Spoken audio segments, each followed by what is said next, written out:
Hello, Oracles. Oracle Tim here from Oracle Investments. Today we're going to go over my predictions for what we may see for Q4 deliveries, Q4 production.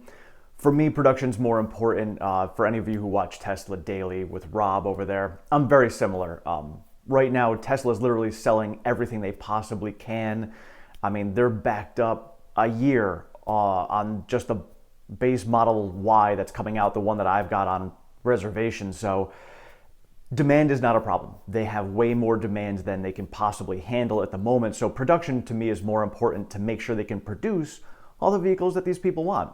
And as I'm recording this, I have been waiting to see on Twitter, Tesla China analysts, they usually come out.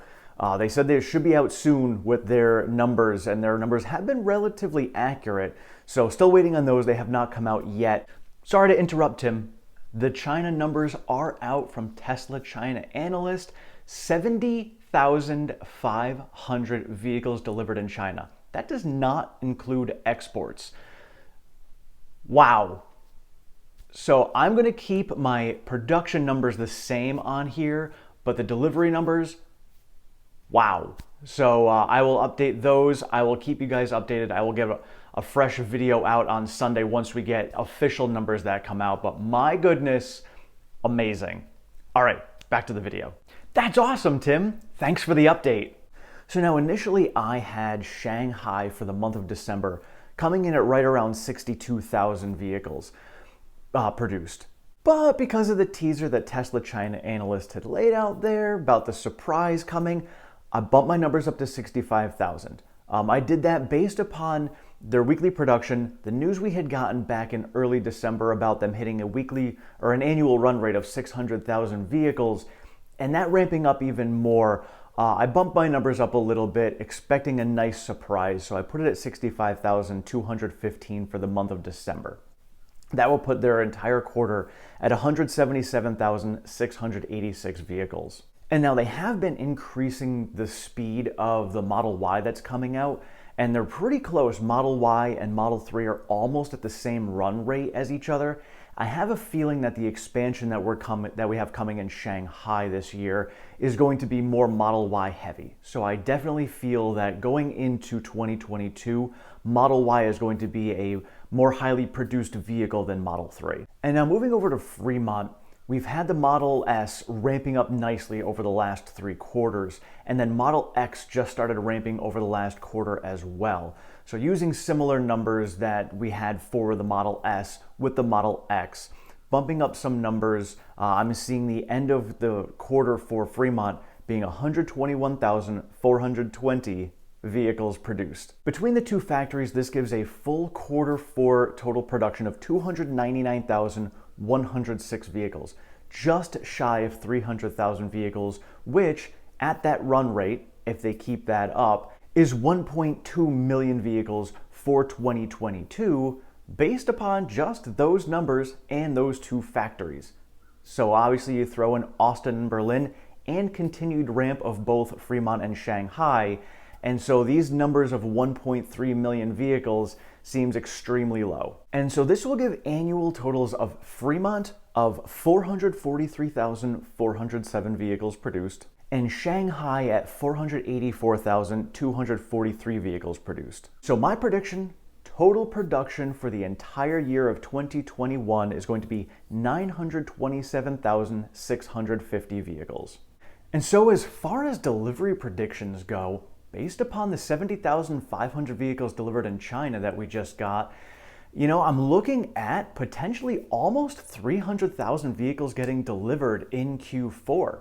So if we're putting it at about 295,000 vehicles delivered in Q4 based upon these numbers, and Fremont pushing up a little bit with the Model S and the Model X ramps going on, I am predicting 922,000 vehicles delivered in 2021.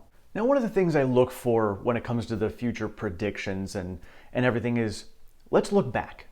One of the things I learned from doing all of my races is going forward and looking forward in time seems like it's so far away.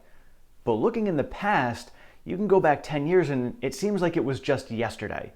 So time is, relevant in the moment, and it really can be deceiving. So when I run my races, I did a 30-mile obstacle course race up and down black diamonds. And when you're going up, you're a ninth black diamond for the day, and you're trudging up as much elevation gain as Mount Everest. All you do is put one foot in front of the other. It's just one step after another. You just look down and keep going. You don't think about what you've got to go forward with. And that's what we're kind of doing with production and when it comes to dollar cost averaging with your portfolio.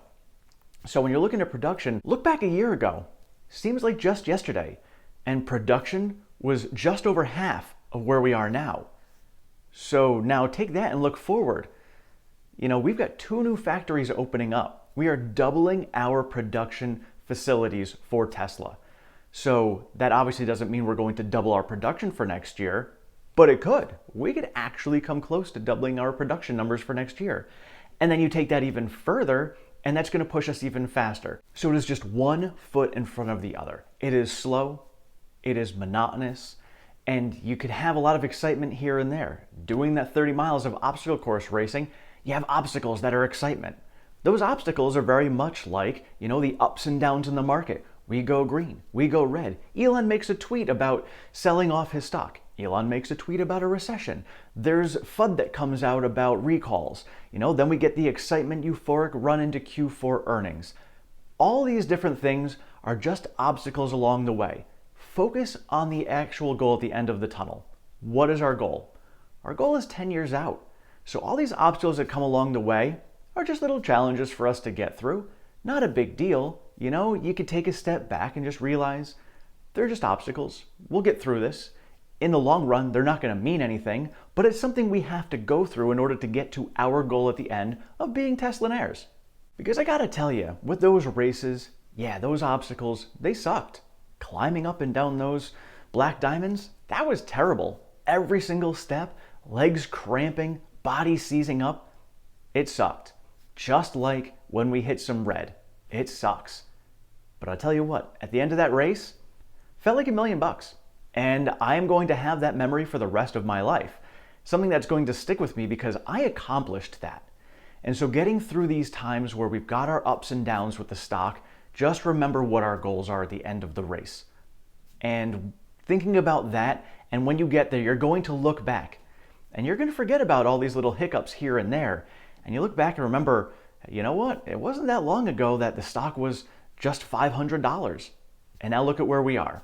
So just be patient, go with this. And heck, you can ask anyone out there, maybe a subscriber on this channel can share with you what they've gone through. If they've held the stock for 5 to 10 years, they've gone through quite a bit. And I bet you for them, they can look back and say, man, I remember when the stock was $150. But guess what? I bet you they're happier than a pig in poo right now. So talk to them. If you're ever feeling like, you know, you're not sure what's going on, should you sell Tesla? Is it really going to be good long term? Talk to them. Talk to the ones who have been through the hellfire and back, and talk to them and ask them if it's worth holding for longer. I guarantee you they will all say yes. Looking forward to seeing what we have for actual numbers that come out. We should be expecting these numbers either Sunday or Monday. And once those come out, I will share them all with you on here as well. Let me know in the comments below, what are your prediction numbers for Q4 and for the total year for Tesla's production and deliveries? Thank you all so much for watching. I appreciate your support and feedback. If you have not subscribed, please do so down below. Sign yourself up for notifications. Again, I am on Twitter at OracleTim1, so anytime I get updated information, I will be able to get it out to you guys fastest there. Otherwise, I hope you all have a wonderful, safe, and happy new year. I will see you all next year.